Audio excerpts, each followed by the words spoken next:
좋아요, 구독! KB증권 프라임센터 투자콘텐츠팀의 박건희 차장님과 연결해 봅니다. 차장님 안녕하십니까?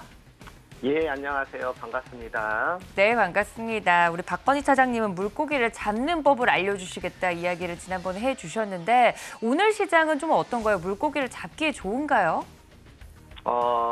종목마다 틀린데 일단 장기로 볼 종목, 단기로 볼 종목 이렇게 나눠져 있는 게 사실인 것 같습니다. 앞에서 전문가님들 다 말씀하셨지만 일단 마이크론이 반도체 생산량 감축을 발표했죠. 근데 잘 보시게 되면은 마이크론이 생산량 감축을 한 게 어제 처음 한 얘기가 아니에요. 최근에 하이닉스가 바닥권에서 올라올 때 생산량 감축 때문에 올라갔었거든요. 왜냐하면 그만큼 이제 공급량이 줄어드니까. 근데 이상하게 또 생산량 감축을 반도체 시장 위축으로 또 받아들이는 시장이거든요. 그러니까 같은 현상을 가지고 어떨 때는 좋은 쪽으로 갔다가 어떤 때는 나쁜 쪽으로 갔다가 이런 시장이 되기 때문에 저희 서울경제 그 가족 여러분들은 심리적으로 휘둘릴 가능성이 되게 높다는 거죠. 그러니까 인플레이션이 안정되고 금리 인상 기조가 중단이 되는 그 시점까지는 이러한 기술주들은 좀 변동성이 굉장히 클 걸로 보이고 똑같이 생산량 감축이라는 소식 때문에 올라갔다 빠지는 이러한 반도체 이런 업황 얘기가 다른 얘기로 하면 무엇이 되느냐면은 지금 재고 수준이 상당히 크거든요. 그 재고가 예상치 못하게 실적에 반영이 됐었을 때 생각했던 것보다 더 컸었을 때 더 큰 폭으로 빠질 수 있다는 얘기도 되기 때문에 일단 저는 반도체 쪽은 약간은 매매하기가 내년 1분기가 지수기이기 때문에 그쪽까지는 조금 지켜봐야 된다. 보수적으로 이렇게 말씀을 드리고 싶은데 오늘 시장에서 올라가는 특징주를 딱 보게 되면은 장 시작했었을 때 조선주하고 강관주들이 올라갔었거든요. 그래서 태조 이방원이 다시 돌아온다. 이렇게 좀 보고 있었었는데 지금 그 강세업 쪽이 밑으로 빠지면서 게임주들이 올라오는 모습을 보실 수 있으실 겁니다. 사실 게임주 같은 경우는 화요일 날 11월 15일 화요일 날 외국인 기관 모두 매수했었던 업종이죠. 그때 보면은 반도체 제약 게임주를 매수를 했었었는데 외국인과 기관도 하루하루 순환매하면서 종목을 매수를 해요. 이번 주 월요일에는 외국인은 철강주, 화학주 이렇게 매수를 했고 화요일 날 게임주, 어제 같은 게 신재생에너지, 전력, 전선, 태양광, 강관 이렇게 매수를 했었었는데 그만큼 저희 주도 세력인 외국인과 기관도 굉장히 매매 패턴이 빠르다. 근데 저희 개인들은 그 패턴에 맞추기가 굉장히 힘들죠.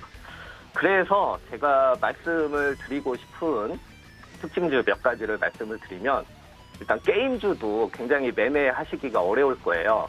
근데 지금 게임 산업 전망에서 이렇게 보게 되시면은 리포터가 굉장히 다양합니다.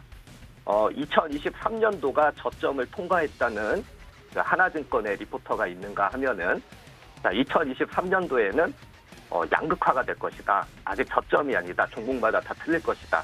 하는 신한금융투자의 리포터도 있듯이 여러 가지 굉장히 시각이 다양한데 일단 오늘 게임주가 강하니까 조금 말씀을 드리게 되면은 게임주 같은 경우에도 사실은 리오프닝, 금리 상승 이런 데에 굉장히 비우호적인 환경이에요.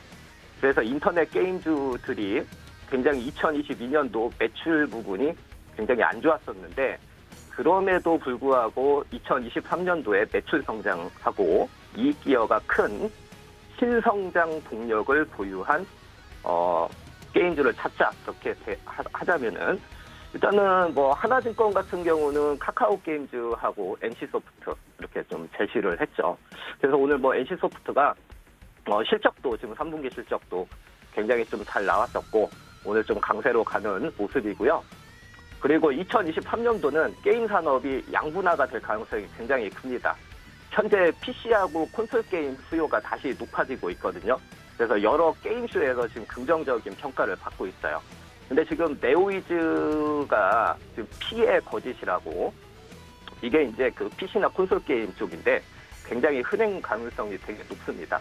그래서 저희가 이제 세계적인 이런 캐주얼 트렌드 앞서서 이런 PC나 모바일 그리고 콘솔 전 플랫폼으로 확장될 수 있는 기업들을 봐야 되는데, 이게 이제 그 네오이즈하고 데브시스터즈니까 이 종목들을 좀 참고해서 잘 보시면은 되지 않겠나 이렇게 좀 생각이 들고요.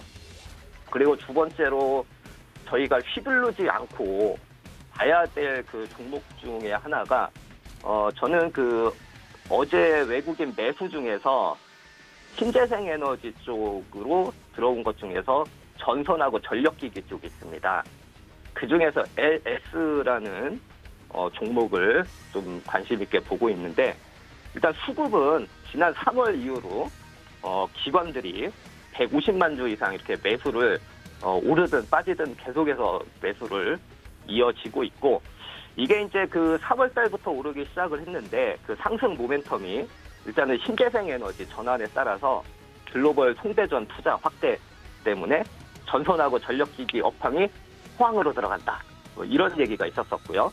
뭐 최근에 LS 관련주들의 그 상승 이슈가 그 자회사가 LS 리꾸동 재련이 있었었는데 LS MNN으로 사명을 변경을 하면서 배터리 사업에 진출을 했죠. 그래서 전력 투자 인프라 확대로 네옴시티, 스웨즈로도 분류가 되고 있습니다. 그 LS 그래서 관련주들은 이렇게 신재생 에너지도 되고요. 네옴시티, 그리고 실적도 자회사들이 굉장히 좋게 나왔죠. LS는 지주회사이기 때문에 자회사들 실적이 중요한데 그 LS 전선하고 LS 일렉트릭이 뭐 수익성이 되게 돋보이고 수주잔고가 굉장히 풍부합니다. 그래서 이런 종목들 변동성에 저희가 대응하고 꿋꿋하게 버틸 수 있는 종목군들은 아무래도 이런 신재생 쪽이나 실적과 수주가 바탕이 되는 업종과 종목에서 나오지 않겠냐, 이렇게 좀 생각이 드네요. 이상입니다. 네, 이렇게 자세하게 특징적으로 움직이고 있는 테마군들에 대해서 이야기를 해주셨습니다. 장 초반에 아주 면밀하게 시장을 분석을 해주시고 이야기해주신 부분이기 때문에 여러분들 이 점까지 모두 참고해주시면 좋을 것 같고요. 차장님, 그렇다면 특징적으로 보고 계시는 차장님 픽의 종목도 궁금해집니다. 어떤 종목입니까? 예, 저는 그 효성 TNC를 가지고 왔는데요. 이게 이제 화학섬유 업종인데 저희 다 아시겠지만 스판덱스를 만드는 회사죠. 스판덱스가 효성 TNC에게 얼마나 중요하냐면은 매출에 21년도에 주가가 상승하던 시기에 그 매출의 8조 정도의 총 매출 중에서 3조 5천억을 스판덱스가 혼자 차지를 했죠. 그중에서 스판덱스의 영업이익이 1조 3천억을 냈죠.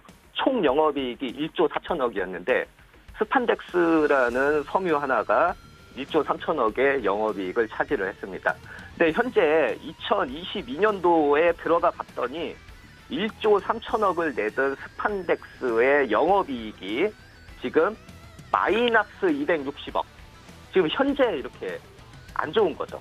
3분기 기준으로. 근데 잘 보시게 되시면은 2021년도 7월 기점으로 해서 그때가 3분기 실적이 역대 최고치였는데 발표되기 전에 주가가 미리 고점을 찍고 하락을 합니다. 이게 무슨 얘기냐 하면은 주식이라는 거는 선반영을 하기 때문에 자, 업황이 좋을 것 같으면 선반영해서 상승을 하고 업황이 하락할 것 같으면 최악의 상황을 또 선반영해서 먼저 하락을 하죠. 그렇게 되게 되면은 자, 현재가 스판덱스 시장이 최악의 상황을 지나가고 있고 현재 기관 위주로 매수가 들어온다는 거는 상승의 시작도 저희가 최악을 지났다, 이걸 확인하기 전에 먼저 올라가는 게 합당한 이치다, 이렇게 말씀을 드리고 싶고 그 대표적인 게 효성 TNC다, 이렇게 좀 말씀을 드리고 싶고요. 상승의 모멘텀은 저희 그 서울경제 가족 여러분들이 물고기 잡는 법을 공부를 해보셔야 되겠지만 사이트에 중국 국가통계국에 들어가시면은 최근에 그 PPI죠. 그 생산자 물가지수가 발표를 했는데 생각보다 안 좋게 나왔어요. 그만큼 경기 둔화가 이루어지고 있는 중국의 상황인데 그럼에도 불구하고 중국의 생산자 물가 성장을 하고 있는 게 화학섬유 제조 쪽이 1월에서 10월 사이에 5.6% 상승으로 잡혔다. 이렇게 보시면 될 것 같고요. 또 중국의 그 화학섬유 그 성장률이 왜 중요하냐면은 전체적인 화학섬유 시장의 절반 이상을 중국이 차지를 하고 있다. 근데 중국이 화학섬유가 성장률이 회복하고 있다는 것은 효성 TNC한테 굉장히 큰 호재로 작용할 가능성이 있다. 이렇게 말씀을 드리겠습니다. 좋아요, 구독!